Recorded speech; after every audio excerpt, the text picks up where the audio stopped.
समय की बात है।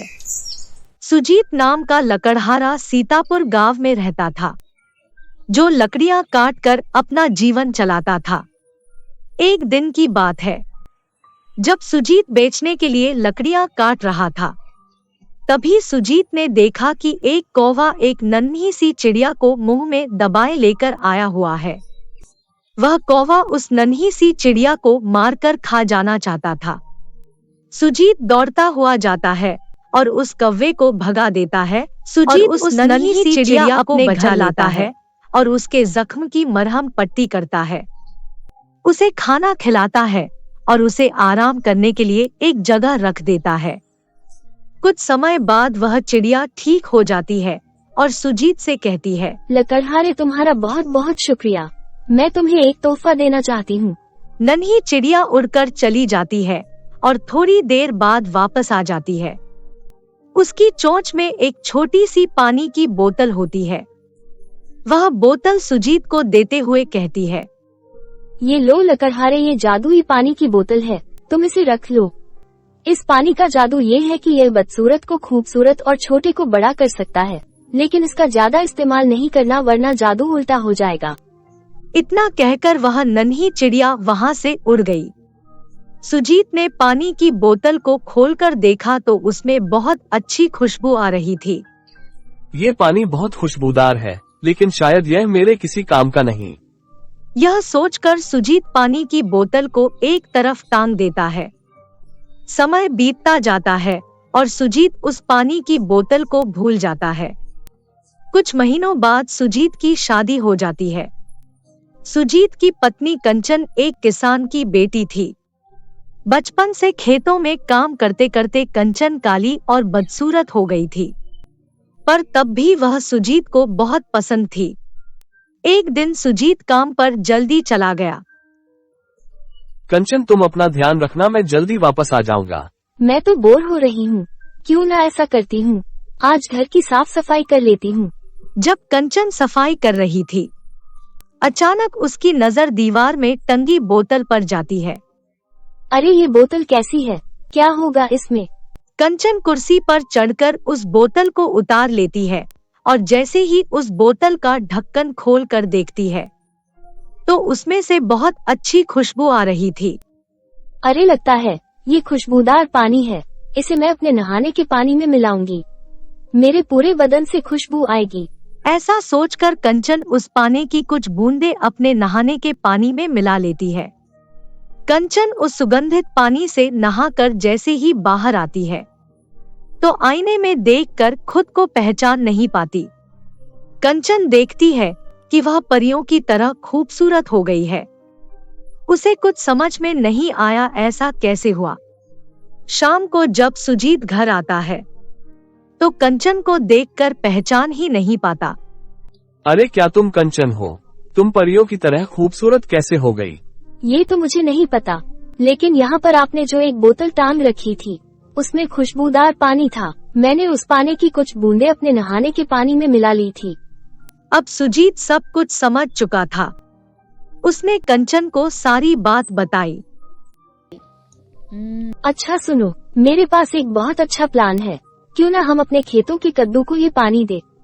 इससे हमारे खेतों के कद्दू बहुत बड़े हो जाएंगे और हम उन्हें मार्केट में बेचकर अच्छा पैसा कमा सकते हैं। सुजीत को कंचन की बात पसंद आई।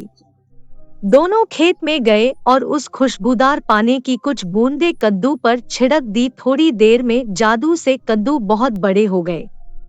सुजीत और कंचन मार्केट में कद्दू बेचकर अच्छा पैसा कमाने लगे और उनका जीवन भी अच्छा चलने लगा। एक दिन सुबह सुबह सुजीत ने अपनी पत्नी से कहा, कंचन, एक काम करो, आज कद्दू बेचने तुम मार्केट चली जाओ। मुझे बहुत सारा काम है, खेतों में पानी भी देना है। जी, जैसा आप कहें। कंचन कद्दू लेकर बाजार चली जाती है। उसी दिन राजा बाजार का चक्कर लगाने के लिए बाहर निकलता है। राजा बाजार का चक्कर लगा ही रहा था, तभी उसकी नजर कंचन पर पड़ती है, जो कि बहुत खूबसूरत नजर आ रही थी। कंचन की खूबसूरती ने राजा का मन मोह लिया। राजा ने तुरंत अपने सैनिकों से कहा, कौन है ये खूबसूरत औरत? इसे हमारे महल में लाया जाए। इतना कहकर राजा वहां से चला गया। उसके सैनिक कंचन को पकड़कर महल ले आए। आपने मुझे इस तरह यहाँ क्यों बुलवाया है? मेरे पति मेरा इंतजार कर रहे होंगे, मुझे जाने दीजिए प्लीज। शाम को सुजीत जब घर आया तो उसे मोहल्ले वालों से पता चला कि उसकी पत्नी को राजा पकड़ कर ले गया है। अब सुजीत बहुत दुखी रहने लगा। उधर कंचन भी महल में चुपचाप गुमसुम रहती थी, ना ही बोलती थी ना ही मुस्कुराती थी। वह सारा दिन बस चुपचाप बैठी रहती थी। उसे सुजीत की बहुत याद आ रही थी। राजा ने उसे हंसाने का हर संभव प्रयत्न किया, लेकिन वह कंचन के चेहरे पर हंसी नहीं ला सका। मैंने तुम्हें हंसाने की हर संभव कोशिश की है, लेकिन तुम बहुत बदतमीज हो। तुम एक बार भी नहीं हंसी। अब तुम्हें कैद होना होगा। सिपाहियों, इस खूबसूरत औरत को ले जाकर महल की सबसे ऊंचे वाले कमरे में बंद कर दो, और जब तक ये हंसे नहीं इसे किसी से भी मिलने की इजाजत नहीं है। उधर सुजीत कंचन की याद में बहुत परेशान था। मैं इस तरह चुपचाप नहीं बैठ सकता, मुझे अपनी पत्नी को बचाना ही होगा। सुजीत ने एक बड़ा सा कद्दू अपनी रेहड़ी पर रखा और साथ में जादुई पानी की बोतल भी रखी, और वह निकल पड़ा कंचन की तलाश में। सुजीत महल के सामने जाकर आवाज लगाता है, बड़ा सा कद्दू ले लो, बड़ा सा कद्दू, विशाल कद्दू ले लो, विशाल कद्दू। कंचन ने जैसे ही सुजीत की आवाज सुनी, वह दौड़कर खिड़की पर आई। कंचन ने जैसे ही सुजीत को देखा वह बहुत खुश हो गई। वह हंसने लगी, मुस्कुराने लगी। वह खुशी से झूम उठी। जब पहरेदार ने सुंदर स्त्री को हंसते हुए देखा तो वह दौड़कर राजा के पास पहुंचा। महाराज, अभी अभी हमने एक कद्दू बेचने वाले की वजह से सुंदर स्त्री को हंसते हुए देखा। अच्छा, उस कद्दू बेचने वाले को तुरंत पकड़कर हमारे पास लाया जाए। सिपाहियों ने सुजीत को पकड़कर राजा के सामने पेश किया। कद्दू वाले, तुम्हें देखकर वो सुंदर स्त्री मुस्कुरा उठी। क्या तुम उसे फिर से हंसा सकते हो? सुजीत ने हाँ में सिर हिलाया। सिपाहियों, उस सुंदर स्त्री को नीचे लाया जाए। थोड़ी ही देर में सिपाही कंचन को नीचे ले आए। कंचन सारी बातें समझ गई। उसने देखा कि सुजीत खतरे में है। अब कंचन को कुछ समझ में नहीं आ रहा था कि वह क्या करे। अचानक कंचन ने देखा कि रेडी पर जादुई पानी की बोतल रखी हुई है। उसे याद आया कि सुजीत ने बताया था कि पानी का ज्यादा इस्तेमाल करने से जादू उल्टा हो जाएगा। कंचन ने तुरंत वह बोतल उठा लिया।